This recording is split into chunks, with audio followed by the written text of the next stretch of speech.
First, scandal-plagued MP Andrew Laming is in the spotlight once again. We caught him today without a mask, but it's a holiday from Parliament this week that's led to more questions. Dan Nolan's just filed this report. Why are you running away, Andrew? Is it because you don't have a face mask on? Dr Andrew Laming, mask-free on the streets of Cleveland in his Brisbane electorate today. That's despite a public health order mandating masks across southeast Queensland whenever you leave home. But that wasn't the main reason why we wanted to ask Dr Laming some questions today. Dan from Current Affair, how you going?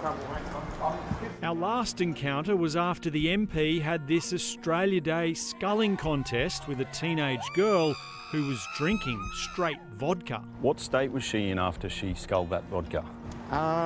I don't know any of these people terribly well. That story opened the floodgates on Andrew Laming complaints, with these two distraught women speaking to 9 News about years of alleged online abuse. This man needs to stop. An apology to them in Parliament followed, and the Prime Minister ordered his rogue MP to undergo empathy training.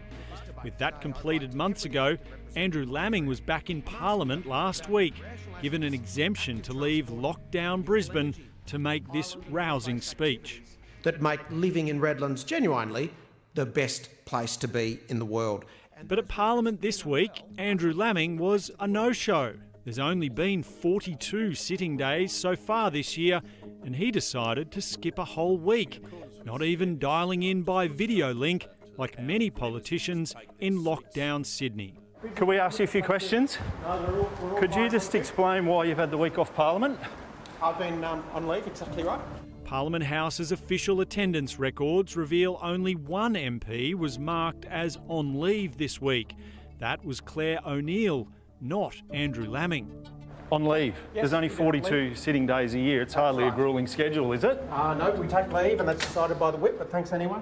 We contacted the Chief Government Whip's office, who said they don't ever comment on internal party matters. You couldn't even dial in via Zoom.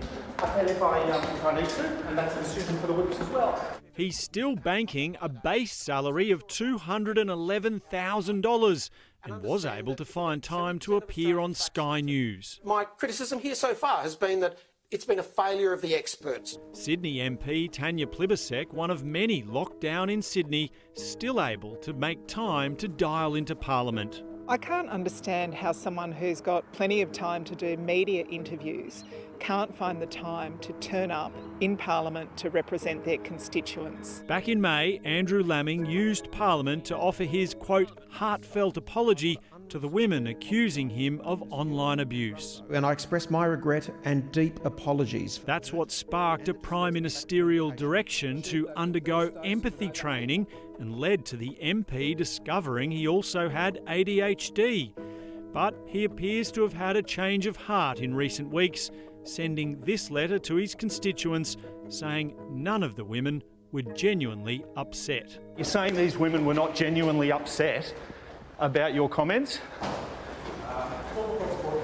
Well, I'd say it's obvious that the empathy training didn't work. Usually, Andrew Laming is never short of a word for the media. At our last encounter, we spoke for almost 30 minutes on the streets of Cleveland. What does your wife think about you participating in drinking games with people half your age? It's not a drinking game. They've asked me to have a beer with them and I've done that. What does your wife think about that? What would you expect me to say? She's completely supportive of my job as an MP. Of course she would be. That's your job as an MP? Of course it is. Today, he was in an awfully big hurry just to get inside his office. Why are you running away, Andrew? Is it because you don't have a face mask on? How come you haven't got a face mask on?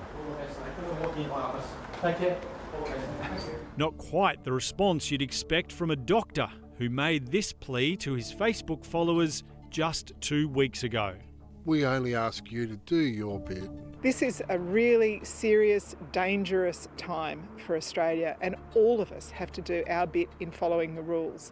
Anybody who knows anything about medicine would know that.